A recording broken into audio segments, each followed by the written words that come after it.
இன்னைத்தோட topic என்ன அப்படின்னு நம்ம பார்க்கும்போது, நாம வந்து தினம் தினம் நாம வந்து தியானம் பண்ணும்போது நம்ம கிட்ட என்ன ஒரு பாசிட்டிவான மாற்றங்கள், பாசிட்டிவான ஒரு பயன்கள், பாசிட்டிவான ஒரு தாக்கல்கள் நமக்குள்ள வரும் அப்படிங்கிறது தான் இன்னைக்கு நம்ம பார்க்க போறோம்.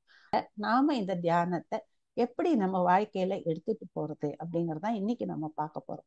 அதாவது வாழ்க்கையில வந்து நம்ம நிறைய கத்துக்கிறோம். ஏன்னா அது இல்லாம இப்ப வந்து யூடியூப் இருக்கு, நிறைய சோசியல் மீடியா இருக்கு, மேகசின் இருக்கு, புஸ்தகங்கள் இருக்கு, நமக்கு தகவல்கள்ங்கிற இன்ஃபர்மேஷன் நிறைய கிடைக்குது. அப்படி நம்ம படிக்கும் போது நம்ம நிறைய கத்துக்கிறோம். அப்படி கத்துக்கிறத எல்லாமே வந்து நம்ம கத்துக்கிறதோட நிறுத்த முடியாது. கத்துக்கிறத வந்து நாம பிராக்டிஸாக வாழ்க்கையில கொண்டு வந்தாதான் அது வந்து நமக்கு வந்து பயனுள்ளதாக இருக்கும். இல்லைன்னா அது வந்து ஒரு பேப்பர்ல எழுததோ இல்ல நம்ம ஏதோ ஒரு பக்கத்துல வந்து நம்மளோட மூளையில ரெக்கார்ட் பண்ணிட்டு இருக்கோம். ஆனா அதை பயிற்சியை கொண்டு வரும்போதுதான் உண்மையாக அது என்ன ஒரு தகவல் என்ன, அது வந்து எப்படி நமக்கு ஒரு ஞானமாக மாறுகிறது, அந்த அந்த பயிற்சியோட விளைவுகள் என்னங்கிறது நாம புரிஞ்சுக்கலாம். இந்த மாதிரி இந்த தியானம் வந்து இதுல நிறைய பேர் வந்து நீங்க த்ரை 1 த்ரை 2 த்ரை 3 அட்டன் பண்ணிட்டு நிறைய பேர் திரும்பி திரும்பி ஜாயின் பண்ணிருக்கீங்க. உங்களை பார்க்கும்போது ரொம்ப சந்தோஷமாக இருக்கு. ஏன்னா கண்டினியூஸா அதை வந்து தினசரியாக பண்ணிட்டு வரீங்க. இப்போ புதுசாகவும் நிறைய பேர் நீங்க வந்து ஜாயின் பண்ணிருக்கீங்க. இப்படி பண்ணும்போது நாம இந்த தியானத்தை தினசரி வாழ்க்கையில நாம எடுத்துட்டு போகணும். அப்படி எடுத்துட்டு போனாதான் வந்து அதை வந்து பயனுள்ளதாக நமக்கு கிடைக்கும். இல்லைன்னா அவங்க வந்து எக்ஸ்பீரியன்ஸ் பண்ணாங்க, இவங்க எக்ஸ்பீரியன்ஸ் பண்ணாங்க, நம்ம கேட்டுக்கிட்டு இந்த கேட்கறதையே நம்ம ஒன்னாதான் வச்சுட்டு இருக்கோம். அதாவது இப்போ வந்து நமக்கு வந்து ஒரு நல்ல பாடி வேணும்னா ஜிம்முக்கு போறோம். ஜிம்முக்கு எதுக்காக போறோம்? ஜிம்முக்கு போய் ஒரு 6 பேக்ஸ் வேணும், இல்லைன்னா நல்ல ஒரு ஃபிகர் வேணும். அப்படிங்கும் போது நம்ம வந்து ஜிம்முக்கு போறோம். அந்த ஜிம்முக்கு போறதே வந்து நம்ம தினம் போய் தானே ஆகணும். நம்ம வந்து ஒரு 6 மாசம் பண்ணோம், ஒரு 3 மாசம் பண்ணிட்டோம், அப்புறம் விட்டுட்டோம், அப்புறம் ஏதோ ஒரு சோர்வு வருது, சரிப்பா போதும் விடு இதை விட்டுலாம் அப்படின்னம்னா நம்மளுடைய அந்த பர்பஸ் நமக்கு வந்து வருமா? வராது.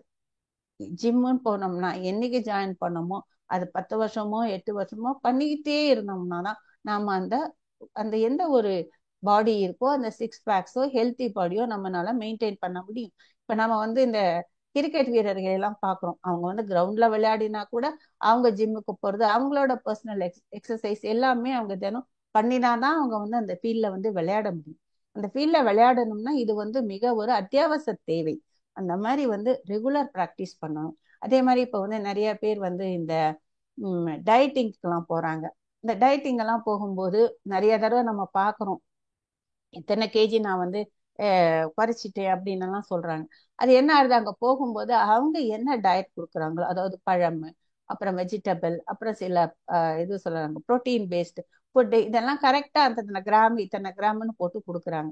கொடுக்கும்போது அவங்க 2 மாசமோ 3 மாசமோ வந்து அதை கரெக்டா கொடுக்குறாங்க. கொடுக்கும்போது நமது பாடியும் வந்து நல்லா வந்து சுத்தப்படுத்தப்படுது. அதாவது இது கிளென்சிங் ஆறுது, நம்ம பாடிக்கு டீடாக்சிஃபைன்னு சொல்லுவாங்க, அது ஆறுது. பாடி நல்லா பிரிஸ்கா நல்லா வந்து ஒரு நிலைக்கு வருது, அழகான ஒரு ஃபிகரோட நல்லா வருது. ஆனா வந்து நம்ம அந்த 3 மாசம் அந்த ஜாயினிங் பீரியட் முடிஞ்ச உடனே நாம அதுவே வீட்டுல வந்து ஐயோ தினம் இந்த பழமும் வெஜிடபிளே தான்ப்பா சாப்பிட்டுட்டு இருக்கோம், எப்படி இருக்கிறதுன்னு சொல்லிட்டு நம்ம தினமும் பூரி அப்புறம் வந்து சப்பாத்தி இந்த மாதிரி விதவிதமா சாப்பிடும்போது நம்ம என்ன அதே மாதிரியா இருப்போம்? இருக்க மாட்டோம். ஏன்னா அங்க என்ன டயட்டை நம்ம இந்த 3 மாசம் பண்ணோமோ அதையே நாம வந்து கண்டினியூ பண்ணிட்டு வந்தோம்னா தான், ரெகுலரா அதே மாதிரி ஃபுட்டை நம்ம எடுத்துட்டு வந்தோம்னா தான் அவங்க என்ன அந்த நேரம் நம்ம எப்படி இருந்தோமோ ஒரு நல்ல உடல் நலத்தோடு அதே மாதிரி நம்ம இருக்க முடியும். அப்படிதான் எல்லாமே. இந்த தியானம் கூட நம்ம இந்த 21 நாள் கத்துட்டு அதுக்கப்புறமா வந்து இந்த வந்து என்ன பண்றது அப்புறம் பாத்துக்கலாம் அப்படின்னு விட்டோம்னா அதுல பயன் இருக்காது. ஏன்னா நாம் பண்ணக்கூடியது தினம் பண்ணணும்னாதான் வந்து இது ஒரு பயனளிக்கக்கூடிய ஒண்ணு. அந்த ஜிம் மாதிரியோ எது மாதிரியோ, ஏன்னா அது எல்லாமே உடல் சம்பந்தப்பட்ட ஒரு எக்ஸசைஸ். ஆனா நாம பண்ணக்கூடிய இந்த தியானம்ங்கிறது மனதோட எக்ஸசைஸ். நான் மனதை வந்து நம்ம எப்படி எக்ஸசைஸ் கொடுக்க மாட்டேங்கிறோம். அதாவது உடம்புக்கு எக்ஸசைஸ் கொடுக்குறோம், இப்ப நான் சொன்ன மாதிரி நான் மனதுக்கு நமக்கு எக்ஸசைஸ் எங்க கொடுக்குறோம்? நம்ம வந்து பிறந்த நாள்ல இருந்து இன்னி வரைக்கும் அது பாட்டுக்கு ஏதோ ஒரு எண்ணங்களை கொடுத்துக்கிட்டே இருக்கு. அதுக்கு தூக்கம் இருக்கு, நம்ம தூங்கும் போது கூட நமது மனதானது வந்து வேலை செஞ்சுட்டு தான் இருக்கு. அப்படிப்பட்ட ஒரு எண்ணங்களை போட்டு நிரப்பிட்டு இருக்க அந்த மனசுக்கு கொஞ்ச நேரமாவது ஸ்விட்ச் ஆஃப் பண்ணும் இல்லையா? ஒரு டியூப் லைட் கூட எரிஞ்சுக்கிட்டே இருந்ததுன்னா 4 நாள் 5 நாள் ஸ்விட்ச் பண்ணா ஆஃபே பண்ணாம நம்ம வந்து போட்டு வச்சிருந்தோம்னா என்ன ஆகும்? அந்த டியூப் லைட் கொஞ்ச நாள் அது கெட்டுதான் போகும். கெட்டு போறது மட்டும் இல்ல, கம்ப்ளீட்டா அதோட வாழ்க்கையே போயிடும். அப்புறம் புது டியூப் லைட் தான் நம்ம வாங்கி போட வேண்டியது. அப்படி இருக்கும்போது நாம இந்த மனத்தை எங்க ஸ்விட்ச் ஆஃப் பண்றோம்? அந்த மனசுக்கு ஸ்விட்ச் ஆஃப்ங்கிறதே கிடையாது, அது பாட்டு போயிட்டே இருக்கு. அப்படிப்பட்ட ஒரு மனசை நம்ம தியானம் பண்ணும்போது ஸ்விட்ச் ஆஃப் பண்றோம், அவ்வளவுதான். ஸ்விட்ச் ஆஃப் பண்ணிட்டு இந்த ஒரு 40 நிமிடம் 30 நிமிடம் நீ அழகா ஓய்வு எடுத்துக்கோப்பா, ஒன்னும் வேலை பண்ணாத, பேசாம இரு அப்படின்னு நம்ம சொல்றோம். அந்த மாதிரி அந்த அரை மணி நேரமோ 45 நிமிஷமோ 1 மணி நேரமோ நாம அந்த மனதுக்கு கொடுக்கக்கூடிய ஓய்வு தான் அதுக்கு திரும்பி புத்துணர்ச்சி வருகிறது, புது ஆரோக்கியம் வருது. புது ஆரோக்கியமும் புத்துணர்ச்சியும் அந்த மனதுக்கு வரும்போது அதோடைய செயல்பாடே வேறையா இருக்கு. அந்த செயல்பாடை தான் நாம வந்து லைஃப்ல எக்ஸ்பீரியன்ஸ் ஆக நம்ம பாக்குறோம். இப்ப நமது கண்ணோட்டம், இப்ப நானே சொன்னேன், இந்த இந்த 24வது வருஷம் 2024 வந்து நான் வந்து ஒரு நல்ல ஒரு சேலஞ்சாக இருந்தாலும் சந்தோஷமா நான் எடுத்துட்டேன்னா, ஏதோ இந்த மைண்டுக்கு நான் வந்து இந்த மாதிரி ஒரு எக்ஸசைஸ் ஆன் ஆஃப் பண்ணி பண்ணி கொடுக்க கொண்டுதான் எனக்கும் அது புரிஞ்சுக்கிச்சு. ஓஹோ, இது இந்த மாதிரிதான் இருக்கு, நம்ம அடுத்தது நம்ம எடுத்துக்கொள்ளணும் அப்படிங்கறது வந்து ஒரு தேவையாக அது எடுத்துட்டு இருக்கு. அதனால வந்து நாம திரும்பி திரும்பி ஏன் சொல்றேன்னா, நம்ம மனதுக்கு வந்து புதுசாக இருக்கும்போது ஒரு ப்ரோக்ராமிங் அப்படிங்கிறது தேவை. அந்த ப்ரோக்ராமிங் பண்ணிட்டு அது உள்ள போயிடுச்சுன்னா அதுக்கப்புறம் அது பர்மனெண்ட் ஆயிடும், அதை பத்தி கவலையே கிடையாது. அதனால வந்து நான் கூட பண்ணிட்டு இருப்பேன். இப்ப கூட நான் அது சில பண்றேன். ராத்திரி படுத்துக்கிறதுக்கு முன்னாடி தினம் நான் வந்து ஒரு சென்டென்ஸ் சொல்லிட்டு படுப்பேன். நாளை காலையில 5:30 மணிக்கு எழுந்து 6 மணிக்கு நம்ம தியானத்துல உட்காரணும், அவ்வளவுதான். நாளை காலை 6 மணிக்கு நான் தியானம் செய்ய வேண்டும், 6ல இருந்து 7 மணி வரைக்கும் அப்படின்னு ஒரு சின்ன ஒரு ப்ரோக்ராமிங் போட்டுட்டு வந்துட்டே இருந்தோம்னா அது ஆட்டோமேட்டிக்கா அது உள்ள போயிடும், நம்மளுடைய ஆழ் மனதுக்கு போயிடும். ஆழ் மனதுக்கு போனா அது கண்டிப்பா கொஞ்ச நாள்ல வந்து நமக்காகவே வந்துடும். நீங்க வேணுமோ வேண்டாமோ நாங்க வந்து 6 மணிக்கு எழுந்திருவீங்க, அதாவது 6 மணிக்கு எழுந்து தியானத்துக்குள்ள உட்காந்துருவீங்க. இப்ப கூட நிறைய பேர் சொல்லுவாங்க, சொல்லி நம்ம எக்ஸ்பீரியன்ஸ் ஷேரிங்ல கூட சொல்லுவாங்க, முன்னையெல்லாம் என்னால எழுந்திருக்கவே முடியாது, ஆனா இப்ப நான் 5:30 மணிக்கு எழுந்து நான் வந்து தினம் தியானத்துல வந்து நான் வந்து சேர்ந்துடுறேன் அப்படின்னு சொல்றாங்க. அதாவது வந்து ஒரு பழக்கமாக எந்த ஒண்ணு கொண்டு வரணும்னா அதை வந்து நம்ம முதல்ல வந்து மேல் மனத்துல சொல்றோம். இந்த மேல் மனத்துல சொல்லி சொல்லி சொல்லி சொல்லும் போதுதான் அதை கண்டிப்பா கொஞ்ச நாள் கழிச்சு நமது ஆழ்மனதுக்கு போயிடுறது. போயிடும்போது அப்புறமா ஆழ்மனதுல போயிட்டா பிரச்சனையே கிடையாது, ஆட்டோமேட்டிக்கா அது வந்து நம்மள அந்த பழக்கம் வந்து நமக்கு உள்ள வந்துடும். நம்ம கத்துக்கக்கூடிய இந்த 21 நாள் அப்படிங்கிறதே வந்து நம்ம ஒரு தியானத்தை வந்து ஒரு பழக்கமாக கொண்டு வரும், அதை புரிஞ்சுக்கிட்டு இதை நம்ம பண்ண ஆரம்பிக்கிறோம். ஆனா 40 நாட்கள் வந்து நம்ம பண்ணும்போது அது நமது உள்ள வந்து ஒரு நரம்பியல் பாதை அப்படின்னு சொல்லுவாங்க. அந்த நரம்பியல் பாதையாக அது மாறுகிறது. அதாவது அந்த நியூரான்ஸ் ஒன்றோடு ஒன்று இணைந்து அது வந்து ஒரு நரம்பியல் பாதை, அது நியூரோ பாத் அப்படின்னு சொல்லுவாங்க. அந்த ஒரு நரம்பியல் பாதையாக அது மாறுகிறது. அப்படி நரம்பியல் பாதையாக அது மாறின பின்னாடி அதுக்கு டவுட்டே கிடையாது, கண்டிப்பா அது நமக்குள்ள ஒரு பழக்கமாக வந்துடும். அதாவது இந்த தியானம் வந்து நம்ம விட்டு விட்டு பண்றோம் அப்படின்னு வச்சுக்கோங்களேன்.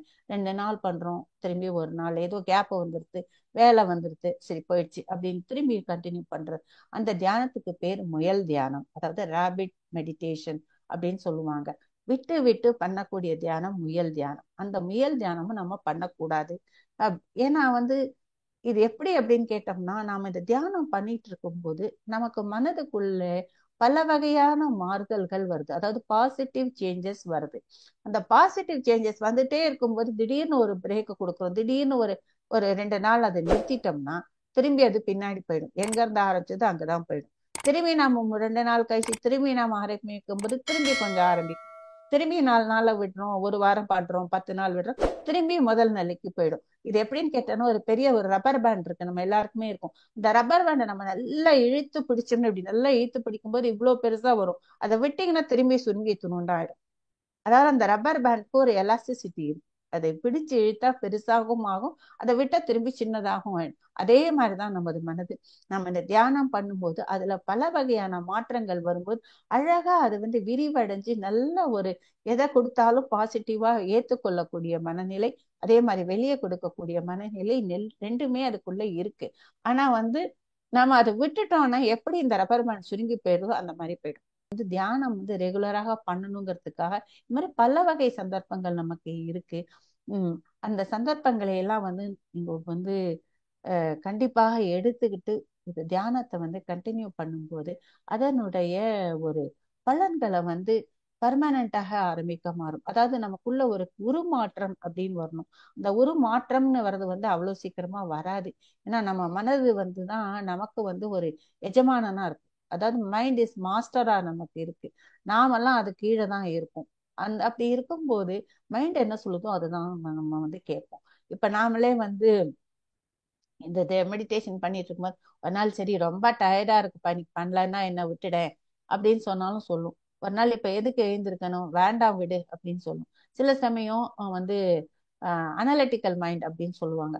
அது வந்து இதெல்லாம் வந்து தியானம் பண்றேன்னு சொல்றாங்க, அதுல எல்லாம் மாற்றம் வந்து நீ நம்புறியா அப்படின்னு அது கேட்கும். இப்படி பல வகையான வகையில வந்து நம்ம மனது வந்து நம்மளை வந்து கொஞ்சம் கொஞ்சமா திசை திருப்ப பார்க்கும். அந்த திசை திருப்ப பார்க்கும்போது இல்ல நான் எனக்கு இந்த தியானம் வேணும், இந்த தியானம் வந்து நான் பண்றேன் அப்படிங்கறது நமக்குள்ளேயே நம்ம ஒரு உறுதிமொழி கொடுத்துக்கணும். அதாவது நம்ம வந்து ஒரு உடன்படிக்கைன்னு சொல்லலாம், உறுதிமொழின்னு சொல்லலாம். நான் தினம் இந்த தியானம் பண்ண போறேன். இந்த தியானத்துல வந்து எனக்கு எவ்வளவு ஈஸியா இருக்கு. என்ன பண்ண போறோம், சும்மா உட்கார போறோம், கண்ணை மூடிக்க போறோம்.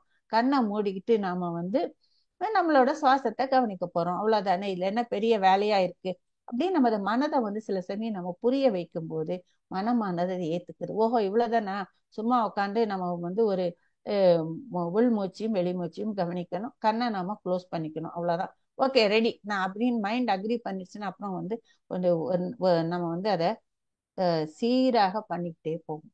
இந்த தியானம் நம்ம பண்ணும்போது பல வகையான நன்மைகள் நமக்கு கிடைக்குது. அது ஒரு பெரிய லிஸ்டாவே போடலாம். நான் அதுல வந்து சில ஒரு பயன்கள் என்ன, பெனிஃபிட்ஸ் என்னங்கிறது நான் வந்து இன்னைக்கு ஹைலைட் பண்ணிட்டு இருக்கேன். உடல் அளவில், மனதளவில், உணர்வளவில் நம்ம வந்து இதை வந்து நல்லபடியாக ஒரு மாற்றத்தை கொண்டு வர போறோம். அதாவது ஒரு முழுமையான மாற்றம். அதாவது உடல் மனம் உணர்வு மூணும் சேரும் போதுதான் நமக்கு வந்து ஒரு நல்ல ஆரோக்கியம் இருக்கு. அந்த ஆரோக்கியம் வந்து எப்படி இருக்க போகிறது, எப்படி அது இந்த தியானம் கொடுக்கறதுங்கிறது விரிவா நாளையில இருந்து நாம பார்க்க போகிறோம். ஆனா எது ஒண்ணுமே நமக்கு வந்து பண்ணணும்னா நம்ம உடல் முதல்ல நல்லா ஹெல்த்தியா இருக்கணும், நல்லா பர்ஃபெக்டா இருந்தாதான் நம்ம வந்து எந்த ஒண்ணையும் பண்ண முடியும், பண்றதுக்கு ஒரு ஆசை வரும். அப்படி ஆசை வரணும்னா அதுக்கு பின்னாடி இருக்கக்கூடிய இந்த மனமும் நமக்கு வந்து ஒத்துழைக்கணும், மனமும் நல்லா ஃபிட்டா இருக்கணும். அப்படி ஃபிட்டா இருக்கும் போதுதான் நம்மளால உடலும் மனமும் இன்னும் ரொம்ப க்ளோஸ் ஃப்ரெண்ட்ஸ். மனம் என்ன சொன்னாலும் உடல் அதை கேட்டுக்கும். அதனால அப்படி வந்து சேரக்கூடிய ஒரு ஒரு ஒற்றுமை, ஒரு ஒரு சிநேகம் வந்து உங்களுக்குள்ள இன்னும் அதிகமாக வளருகிறது. ஏன்னா மைண்ட்ல இருக்கக்கூடிய ஒரு தேவையில்லாத குப்பைகளை எல்லாம் வெளியேற்றுகிறது இந்த தியானம். அதாவது வந்து ஒரு 20 கிலோ 50 கிலோ என்ன எத்தனை கிலோ வந்து நமக்கு உள்ள வந்து சேர்த்து வச்சிருக்கோமோ அந்த தேவையில்லாதவைகளை எல்லாம் விலக்கிட்டு எது நமக்கு தேவையோ அதை மட்டும் வந்து கொடுக்கும்போது நமக்கு தெளிவா இருக்கு. அதாவது முன்ன குழப்பம் இருக்கும், ஏதாவது ஒரு முடிவு எடுக்கணும்னாலே குழம்புவோம், நீங்க என்ன சொல்றீங்க, நீங்க என்ன சொல்றீங்க, அங்க போய் கேட்கறது, அப்புறம் வந்து வேற இது யாரு ரெஃபர் பண்றது, அந்த மாதிரி எல்லாம் நமக்குள்ள இருக்கும். அதனால வந்து அந்த மாதிரி எல்லாம் எதுவுமே இல்லாம அந்த தெளிவு நமக்குள்ளேயே வரும், என்ன முடிவு எடுக்கிறதுன்னு. ஏன்னா நாம வந்து பிரபஞ்ச ஆற்றலோடு நாம வந்து தொடர்பு கொள்கிறோம். அப்படி நம்ம பிரபஞ்ச ஆற்றல் தொடர்பு கொள்ளும் போது நமக்கு தேவையான ஒண்ணு நமக்கு வந்து ஆட்டோமேட்டிக்கா நமக்குள்ள வருது. அதாவது நமக்குள்ள இருக்கக்கூடிய உள் உணர்வு அப்படிங்கிற அந்த இன்ட்யூஷன் வந்து ரொம்ப ரொம்ப சக்தி வாய்ந்ததாக மாறுகிறது. நம்ம வாழ்க்கையை நம்ம பார்க்கக்கூடிய கண்ணோட்டமே வந்து மாறிடும். அதாவது வந்து எந்த ஒரு நாளும் ஒவ்வொரு நாளும் இன்னைக்கு புது நாள், புதுவதாக நான் ஏதாவது பண்ண போறேன், அதாவது ஆஹா இந்த நாள் நல்லாக மறந்து விட்டது, இந்த இக்கிகை புக்ல சொன்ன மாதிரி ஆஹா அப்படிங்கிற அந்த மொமெண்ட்ஸ் நமக்கு திரும்பி வாழ்க்கையில கொடுக்கக்கூடிய ஒரு நாள். அதாவது வந்து நான் அடிக்கடி இந்த தியானத்தை சொல்லுவேன். ஏன் வந்து ஏடிஎம் அப்படிம்போம், நம்ம எனி டைம் மணி அப்படின்னு நம்ம சொல்லுவோம் இல்லையா. எப்ப வேணாலும் பணம் வேணுங்கிறத நம்ம போய் ஏடிஎம்ல போட்டு கார்டை போட்டு நம்ம பணத்தை எடுத்துக்கிறோம். இப்படி வந்து இது வந்து இப்ப புதுசா வந்த காலம், முன்ன காலையில நமக்கு தெரியும் இந்த மாதிரி கிடையாது. அதே மாதிரிதான் இந்த தியானமும் வந்து நமக்கு எந்த நேரத்துல வேணாலும் செய்யலாம், எங்க வேணாலும் செய்யலாம், யாரு வேணாலும் செய்யலாம். ஸோ எனி டைம் மெடிடேஷன் அப்படிங்கறத நாம இதை எடுத்துக்கலாம். எப்படி வந்து எனி டைம் மணி மாதிரி இது எனி டைம் மெடிடேஷன் அப்படிங்கறத நாம எடுத்துக்கலாம். ஏன்னா வந்து நமக்கு வந்து நான் ஒவ்வொரு நாளும் வந்து ஒரு கரெக்டான ஒரு ரூமு, ஒரு அமைதியான சூழ்நிலை, ஒரே நேரம் அப்படிங்கறத வச்சுக்கிறது ரொம்ப நல்லதுதான். அதை நமக்கு உள்ள ஒரு டிசிப்ளின், ஒழுக்கம் கொண்டு வரதுக்காக நம்ம வைக்கிறோம். ஆனா சில நாட்கள் ஏதோ ஒரு காரணங்களினால நம்மளால அதை பண்ண முடியல, கரெக்டா 6 மணிக்கு எழுந்து பண்ண முடியலன்னா பரவாயில்ல. அதனால ஒரு நாள்ல நீங்க எப்ப வேணுமா இந்த தியானத்தை பண்ணலாம். ஆனா தியானத்தை கண்டிப்பாக பண்ணணுங்கிறதுதான் நம்ம வச்சுக்கணும். எந்த நேரத்துல வேணா பண்ணலாம். ஒருவேளை அந்த ரூமே நமக்கு சரியில்லை, வேற எங்காவது பண்ணிக்கலாமா, அங்கேயும் பண்ணிக்கலாம். எங்க வேணாலும் பண்ணலாம். ஆனா நம்ம எந்த இடம், எந்த நேரம், எப்படி வேணாலும் நம்ம பண்ணலாம். அதுதான் இந்த தியானத்தோட மகிமைன்னு அந்த அளவுக்கு சிம்பிளாக இந்த தியானம் இருக்கு, இந்த மூச்சு விழிப்புணர்வு தியானம். அதனால நம்ம தியானத்தை எப்படி ரெகுலராக செய்கிறோம், செய்களோட பலன்களை அனுபவிக்கிறோம், அனுபவித்த பலன்களை மற்றவங்களோட ஷேர் பண்றோம். ஷேர் பண்றது மட்டும் இல்லை, நம்மளால முடிந்த அளவு இந்த தியானத்தையும் திருப்பி நாம மற்றவங்களுக்கும் சொல்லி கொடுத்து நாம இதை பரப்பக்கூடிய ஒன்றாகவும் நாம ஒரு குறிக்கோளாக வைத்துக் கொள்ள வேண்டும்.